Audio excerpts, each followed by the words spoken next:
পড়ে গেছে শীত, চলে এসেছে পিঠে পুলির সময়। আজ আমি তাই বানিয়েছি ক্ষীরের পাটিসাপটা। বাড়িতে কিছু সামান্য উপকরণ দিয়ে কি করে ক্ষীরের এত সুন্দর পাটিসাপটা বানাবে সেটাই আজকে চলো দেখে নিই। সবার ফার্স্টে কিছুটা পরিমাণ দুধকে ভালো করে গ্যাসে গরম করে নেবে। তারপরে দিয়ে দেবে তার মধ্যে কিছুটা পরিমাণ পাটালি গুড়। তোমরা চাইলে খেজুর গুঁড়ো দিতে পারো। গুড় দেওয়ার সময় অবশ্যই কিন্তু গ্যাসের ফ্লেমটাকে লো করে নেবে, কারণ অনেক সময় গুড় দিলে দুধ কেটে যাওয়ার সম্ভাবনা থাকে। এবার ভালো করে গুড়টাকে মিশিয়ে নেবে দুধের সাথে। দেখো দুধে কি সুন্দর কালারটা চেঞ্জ হয়ে এসছে।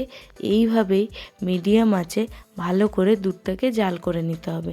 2 প্যাকেট আমুল দুধকে আগে থেকে একটা কাপের মধ্যে কিছুটা পরিমাণ দুধ দিয়ে গুলে নিয়েছিলাম, সেটা দিয়ে দিলাম। এবার জাল হতে হতে দেখো ক্ষীরটা আমার অনেকটাই হয়ে এসছে, ভালো মতো শুকিয়ে গেছে। আমি আরেকটুখানি শুকিয়ে নেব যাতে পুরটা একটু ভালো হয়। আচ্ছা, তোমরা ক্ষীর দেওয়া পাটিসাপটা বেশি ভালোবাসো নাকি নারকেলের পুর দেওয়া পাটিসাপটা বেশি ভালোবাসো? আমাকে কমেন্ট করে জানিয়ে তো। আমার কিন্তু নারকেলের পুর দেওয়া পাটিসাপটার থেকে ক্ষীরের পুর দেওয়া পাটিসাপটাই বেশি ভালো লাগে। চলো, ক্ষীরটা আমাদের প্রায় হয়েই এসছে।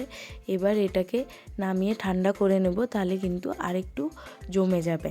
আমার দিদা এই ক্ষীরের পাটিসাপটা কিন্তু খুব সুন্দর বানাতেন। তার কাছে দেখেই আমি ক্ষীরের পাটিসাপটাটা শিখেছি।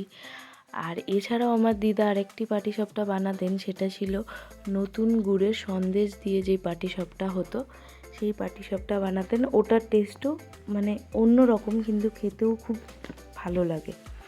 চলো, এই গল্প করতে করতে আমাদের ক্ষীরটাও তৈরি হয়ে গেছে। এবার নামিয়ে সাইডে রেখে দিই আর ব্যাটারটা রেডি করে নিই। সবার ফার্স্টেই দিয়ে দেব 1 কাপ পরিমাণে সুজি। তারপরে দিয়ে দেব যতটা পরিমাণ সুজি নিয়েছিলাম তার হাফ কাপ চালের গুঁড়ো, আর দিয়ে দেব 1 কাপ পরিমাণে ময়দা। সুজি আর ময়দার পরিমাণটা কিন্তু একদম সমান হবে। আমি এখানে 1 কাপ ইউজ করেছি। তোমরা যতগুলো কাপ সুজি দেবে ততগুলো কাপ ময়দা দেবে, আর তার হাফ চালের গুঁড়ো দেবে। তাহলেই কিন্তু পাটিসাপটাটা খেতে ভালো হবে। আর নইলে যদি এই পরিমাণটা উল্টোপাল্টা হয় তাহলে কিন্তু পাটিসাপটাটা ভালো হবে না। এবার দিয়ে দিলাম কিছুটা পরিমাণে জল, আর এটাকে ভালো করে মিশিয়ে নেব। এই রেসিপিতে সবথেকে একটি গুরুত্বপূর্ণ জিনিস হচ্ছে এই ব্যাটারটাকে ফ্যাটানো। এই ব্যাটারটা যতটা ভালো করে ফ্যাটানো হবে ততই ভালো কিন্তু পাটিসাপটাটা হবে। ব্যাটারের মধ্যে যেন কোনো পরিমাণে লাম্পস না থাকে, তার জন্য খুব ভালো করে আমি এখানে ব্যাটারটাকে ফেটিয়ে নিচ্ছি। ব্যাটারটা ফাটানো হয়ে গেছে। এবার কিছুক্ষণ এটাকে রেস্টে রেখে দেবো, তাহলে সুজিটা জল টেনে নেবে আর ফুলে উঠবে। 10 মিনিট মতো হয়ে গেছে। দেখো সুজিটাও ফুলে উঠেছে আর জলটাও টেনে নিয়েছে। ব্যাটারটা অনেকটাই গাঢ় হয়ে গেছে। এবার এর মধ্যে দিয়ে দেব কিছুটা পরিমাণে গুঁড়ো দুধ। এতেও কিন্তু টেস্টটা খুব ভালো আসবে। এবার এটাকেও আমি ভালো করে মিশিয়ে নিচ্ছি। এবার দিয়ে দেব সবথেকে গুরুত্বপূর্ণ জিনিস, সেটা হচ্ছে গুড়। আমি এখানে পাটালি গুড় ইউজ করছি, আপনারা চাইলে খেজুর গুঁড়ো ইউজ করতে পারেন। দিয়ে দিলাম কিছুটা পরিমাণে পাটালি গুড়। এবার এটাকে ভালো করে আমি গুড়টাকে মিশিয়ে নেব যাতে গুড়টা আস্ত না থাকে। দিয়ে দিচ্ছি কিছুটা পরিমাণে লিকুইড মিল্ক, কারণ ব্যাটারটা আমাদের সুজি জল টেনে নিয়ে একটু গাঢ় হয়ে গেছিলো, তাই ব্যাটারটাকে একটু পাতলা করে নিচ্ছি। ব্যাটারটা কিন্তু খুব বেশি পরিমাণে পাতলা হবে না, একটা মিডিয়াম টেক্সচার আসবে। আমি আপনাদেরকে দেখাবো, দেখবেন ওরকম টেক্সচার আসলেই ব্যাটারটা রেডি হয়ে যাবে। ভালো করে আমি এখানে ব্যাটারটাকে মিশিয়ে নিচ্ছি। আমি মিষ্টিটা চেক করে দেখেছি যে আরেকটু গুড় লাগতো, তাই আমি আরেকটু গুড় দিয়ে ভালো করে ব্যাটারটা ফেটিয়ে নিয়েছি। দেখো কালারটা চেঞ্জ হয়ে এসছে। আর এখানে আমি আবার ভালো করে ব্যাটারটা ফেটিয়ে নিচ্ছি, কারণ আমি আগেই বলেছি এই রান্নার সবথেকে গুরুত্বপূর্ণ জিনিস হচ্ছে যে ব্যাটারটাকে খুব ভালো করে আমাদেরকে ফেটিয়ে নিতে হবে। আর এই ব্যাটারের টেক্সচারটা কিন্তু এরকম আসবে।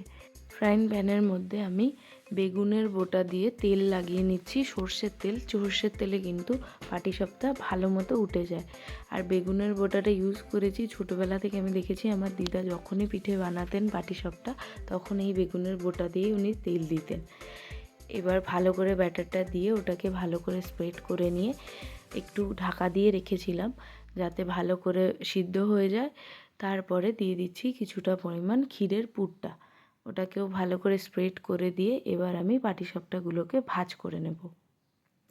দেখো কি সুন্দর পাটিসাপটাগুলো আমাদের উঠে যাচ্ছে, কড়াইতে লেগে যাচ্ছে না। সর্ষের তেল দেওয়ার জন্যও কিন্তু কড়াইতে লেগে যায় না। আর তুমি যদি ময়দা আর সুজি আর চালের গুঁড়োর পরিমাণটা সমান রাখো তাহলেও কিন্তু খুব ভালো করে ব্যাটারটা উঠে যাবে, লেগে যাবে না।